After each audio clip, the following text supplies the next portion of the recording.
Empty the bag. I saw you. I saw you put it in there. The voice cut through the air like a serrated knife. It wasn't a question. It was a verdict. Inside the Velvet Rose boutique, time seemed to freeze. Monica, a 34-year-old nurse and mother, stood paralyzed near the exit. Her 7-year-old daughter, Tiana, buried her face in Monica's coat, sobbing quietly. "I'm going to ask you one last time before I call the police," Mrs. Gable sneered, her voice dripping with venom. "Give me back the bracelet. I know your type. You think you can just walk in here and take what isn't yours." Monica's hands shook, not from guilt, but from the adrenaline of being hunted in plain sight. "Ma'am, I haven't taken anything. Please, you're scaring my daughter." "I'm scaring her?" Mrs. Gable laughed, a cold, harsh sound. "You're the one teaching her to be a criminal." In that moment, Mrs. Gable was absolutely certain she had caught a thief. She was ready to destroy a woman's reputation and traumatize a child to prove it. But she made one fatal mistake. She was so focused on who she thought the thief was, she completely missed who was actually stealing right under her nose. And the security cameras? They were recording everything. Welcome back to Just a Scope. Today's story is a harrowing reminder that prejudice is often a blinder that prevents us from seeing the truth. We are taking you to an upscale suburb in Chicago, where a simple afternoon shopping trip turned into a nightmare of racial profiling and false accusations. Kindly tell us where you are watching from and subscribe to this channel for more interesting videos. Monica was just looking for a dress for her daughter's piano recital. She had worked 2 double shifts to afford something special. She walked into the Velvet Rose boutique with pride and money in her pocket. But the moment she crossed the threshold of that store, the atmosphere shifted. She wasn't a customer anymore. In the eyes of the owner, she was a suspect. What unfolds over the next few minutes is a masterclass in dramatic irony. The accuser, so blinded by her own bias, creates a scene that eventually exposes a dark secret she never wanted the world to see. Stay with us, because when the police arrive and that security footage is finally played, the room goes silent. The twist isn't just about who stole the bracelet, it's about who watched it happen. The tension began the second the door chimed. Mrs. Gable, the owner of the Velvet Rose, prided herself on running an exclusive establishment. When Monica walked in, holding Tiana's hand, Mrs. Gable didn't offer a greeting. She didn't offer help. She offered silence. Monica felt it immediately. That prickling sensation on the back of your neck. The shopping while black tax. She whispered to Tiana, "Keep your hands in your pockets, baby. Don't touch anything." Think about that. A 7-year-old, surrounded by beautiful things, being told to make herself small to avoid trouble. Mrs. Gable watched them browse the clearance rack. Then, Monica made a mistake. She moved toward the jewelry counter, the high-end display. A diamond tennis bracelet, valued at $5,000, had just been set out for cleaning. "Can I help you?"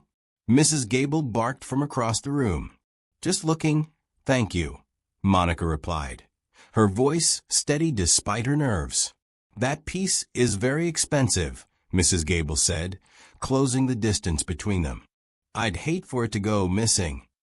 The implication hung in the air like toxic smoke. Monica decided right then to leave.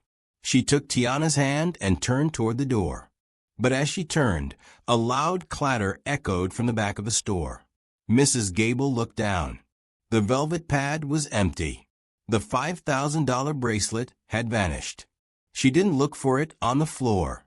She didn't check under the counter. Her head snapped up, locking onto Monica's tote bag. "Stop right there." This is where the nightmare escalated. Mrs. Gable didn't just accuse her. She staged a public trial. Other customers, mostly regulars, stopped and stared. They whispered. They judged. Monica was trapped. "I saw you hover over the counter," Mrs. Gable hissed. You waited until I was distracted by the noise in the back, and you swiped it. Hand it over, and maybe I won't press charges. I didn't touch it. Monica pleaded, opening her bag to show the contents, a wallet, keys, and a juice box. Look, it's not here. You have pockets, Mrs. Gable accused, stepping closer, invading Monica's personal space. Or maybe you slipped it to the girl. Do not talk to my daughter, Monica said, her voice dropping an octave.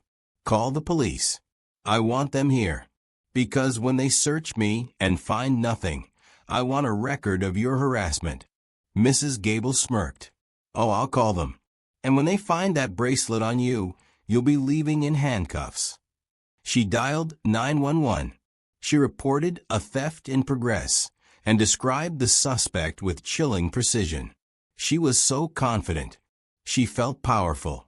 But she had forgotten one crucial detail. The noise in the back of the store, the distraction that allowed the theft to happen, wasn't random. The arrival of the police usually brings order, but for Monica, it brought a wave of nausea. She knew the statistics. She knew that in a he said, she said between a wealthy store owner and a black woman, the odds were not in her favor. What seems to be the problem? Officer Miller asked. She stole a diamond bracelet, Mrs. Gable stated as fact. I turned my back for 1 second, and it was gone. She was the only one near the counter. Officer Miller looked at Monica. Ma'am, did you take the bracelet? No, sir. I've offered to let her search my bag. I have nothing to hide. The search concluded. Nothing. Officer Miller turned to Mrs. Gable. It's not on her, Mrs. Gable. Mrs. Gable's face turned a shade of purple. Then she must have swallowed it, or hid it in the store before you got here. I know she took it. I want her arrested. Monica spoke up, her voice trembling but clear. Officer, there are cameras. Look at the ceiling. There's a camera pointed right at the counter. Yes, Mrs. Gable said, crossing her arms. Let's check the cameras. I'd love to see you caught in high definition. This is the moment of hubris. Mrs. Gable was so blinded by her prejudice that she believed the camera would hallucinate the same reality she had invented in her head. She led the officer to the back office. Monica followed. Officer Miller hit play. On the screen, we see Monica and Tiana walking in. We see Mrs. Gable shadowing them. We see the moment Monica approaches the jewelry counter. There, Mrs. Gable pointed. Look at her hovering. But then, on the screen, Monica turns away. She grabs Tiana's hand to leave. Her hands are clearly empty. Her pockets are flat. Wait, Officer Miller said, leaning in. Keep watching. In the footage, as Monica turns away, a loud crash happens off-screen. The noise from the back. Mrs. Gable's head on the screen snaps toward the back room. And that's when it happens. It's not a stranger. It's someone who belongs there. On the grainy black and white monitor, the figure steps fully into view. It's Lena, Mrs. Gable's longtime assistant. The woman customers trusted, the one with the store keys, the one who helped behind the scenes. Calm, unhurried.